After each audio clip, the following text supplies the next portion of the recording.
All right, so I'm here tonight to share with you my fucked up story. I hope it inspires you because that is the point of it. But I got my start in advertising and I worked for the Overweighty Food Group. And I had worked there for 7 years. And I had this dream and I was going to start my own company and I had just a crazy amount of ambition. And so I started a company called Graphically Gifted. And that was a corporate branding company. I put on my business card that I did websites, photography, vehicle advertising, half of those things. I was full of shit. I actually didn't do them all, but I knew I'd figure it out, right? When I left Overweighty, it felt really good to follow my dream, and I started this company. It was really, really amazing. There was a lot that I learned. There was a lot of ups. There was a lot of downs. There was things that I did that were right and probably things that I did that were wrong.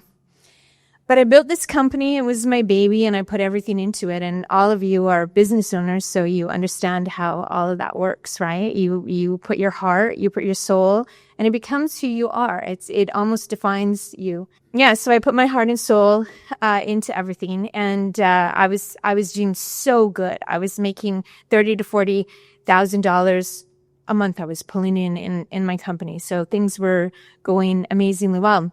2008, 2009, the bottom fell out of the stock market, and with that came businesses, the last thing they wanted to do was spend money on marketing. And so it was really interesting because this was going to be very short-lived. And so I held on, and I held on for a really, really long time. And I had all the faith in the world. I mean, this is my dream. This is what I built. I had put my heart and my soul, and there was no way that this was going to not work, because how could it not work? And so I put everything in, and I knew I was taking a risk. And unfortunately, then the bottom had fallen out of the market. I had my business and it failed. And there was a day, and I had to close the doors. And all of that success, all of everything that I had put aside, all of everything that I had worked for, was now no longer. And with that, my house was foreclosed on. I declared bankruptcy. My car was repossessed. So I lost absolutely everything. There was absolutely nothing left. And the only thing that I could do at that point in time was surrender, because what else was I going to do? It was the only thing I could do. And whether you believe, if you call it God, spirit, whatever you call it, but the only thing I could do was surrender. And funny, at the time of all of this surrender, Donald Trump pops on my TV. And he talked about how failure is something that is a rite of passage. And I thought, wow, how profound that I am listening to. I mean, he wasn't Trump the president that he is today. I mean, that was a long time ago, right? But I mean, it was so interesting, because I thought, wouldn't that be interesting if this really is a rite of passage? Because you don't know at the time.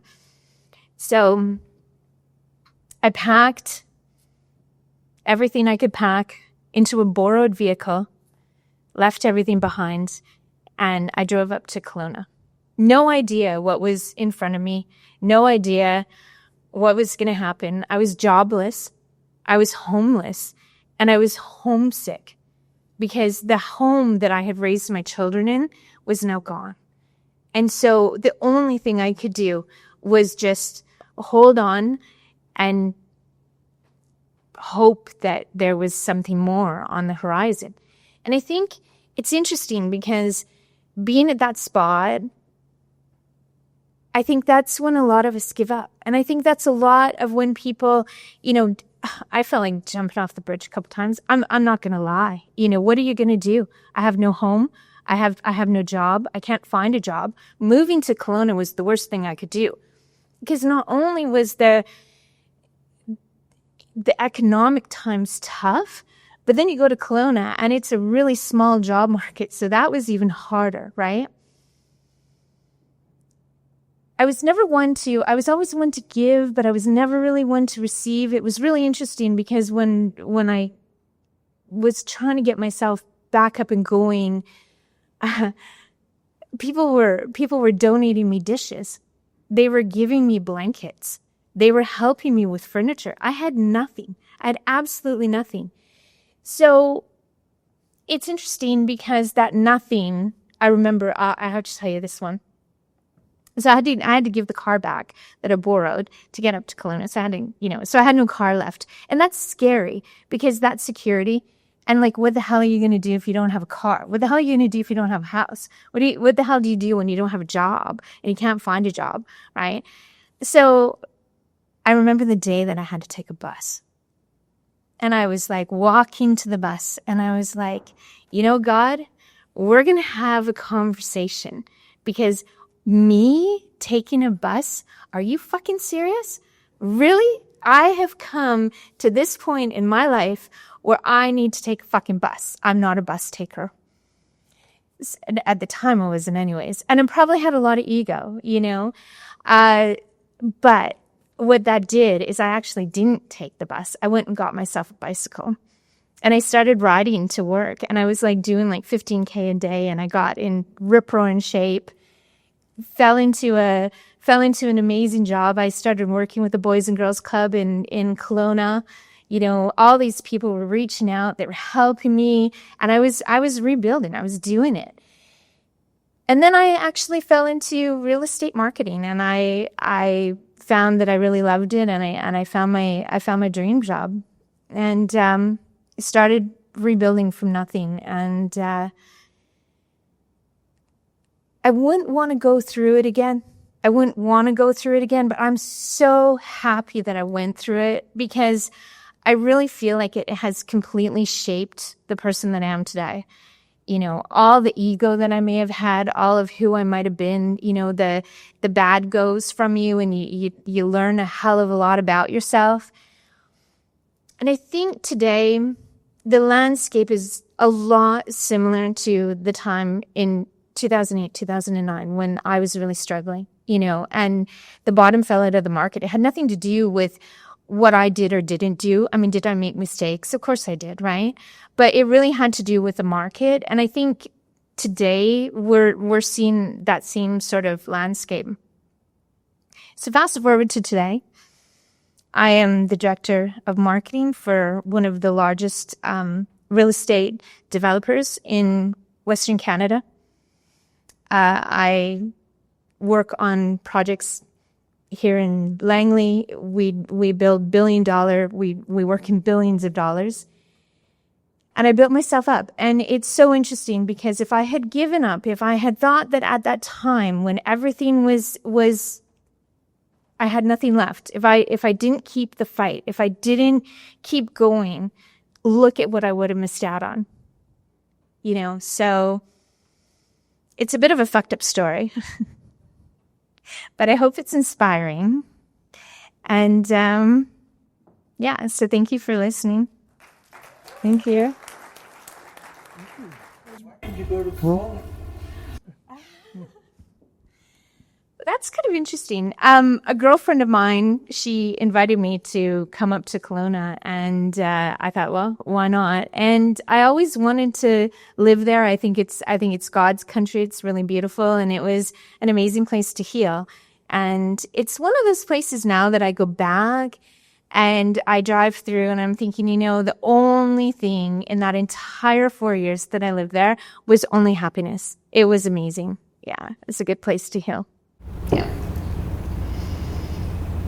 Yeah. Did you know Donald Trump declared bankruptcy 7 times and became richer every time? Right. Like, honestly, it doesn't matter if you fail. It really honestly does. At the time, I mean, when it's a process, right? When your house is foreclosed on, that doesn't take a day.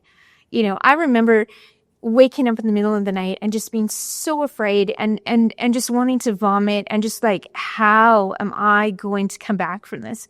But yeah, it's a rite of passage, and it's okay to fail, and it's okay to talk about it. I think, and I can talk about it now. There was a lot of times when this wasn't something I'd even be able to do. So yeah.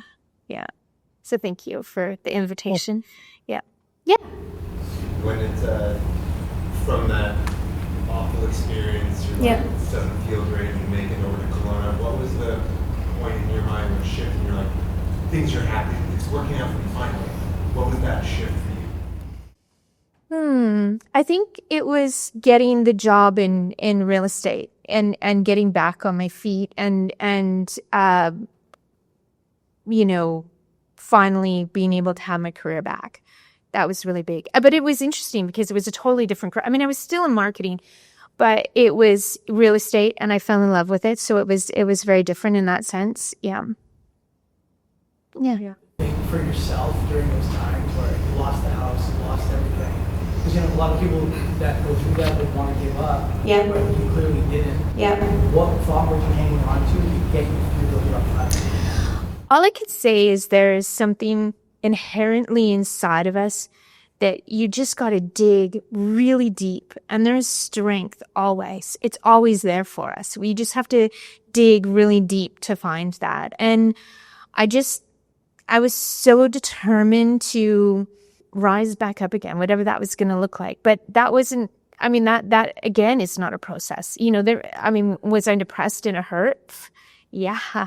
I mean, you don't go, oh yeah, I'm going to, it was like, oh, I bounced back and oh, I've got a new career. I mean, that was a long period of time. Right. So yeah, probably a lot to do with my family, my kids. There's still a lot to live for. And Trump, I mean, I thought about that a lot. I was like, well, damn, maybe this is a rite of passage, right? Maybe there's something on the other side, right? Mm-hmm.